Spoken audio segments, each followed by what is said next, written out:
अखन अहाँ सब सुन रहल छी मैथिली एक्सप्रेस की शानदार प्रस्तुति।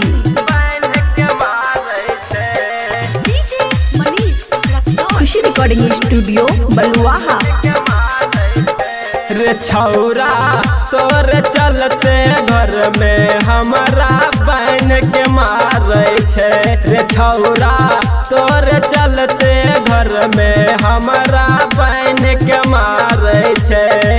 बहन के मारे छे छोला निधि बैक दागे छे कि केतनो करिए हमें हल्ला हमरा बहन के मारे छे। रे छौरा तोर चलते घर में हमारा बहन के मारे छे।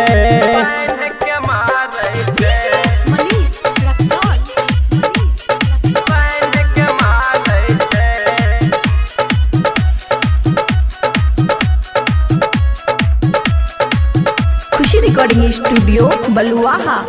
रे अलियो तोरा से मिलबा सवारी ओई जे देखलक भौजी बैडाही। रे देखलक भौजी बैडाही, देखलक भौजी बैडाही। रे अलियो तोरा से मिलबा सवारी ओई जे देखलक भौजी बैडाही। रे देखलक भौजी बैडाही कि घर में सब लोग हमरा कैन कैन के कहे छे।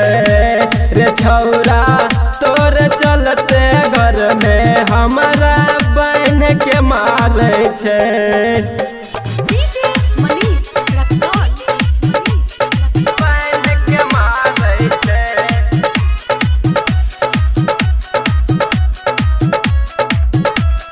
खुशी रिकॉर्डिंग स्टूडियो बलुआहा। कि भेले कान कान हल्ला जान गेलै गाँव मोहल्ला। रे छौरा जान गेलै गाँव मोहल्ला।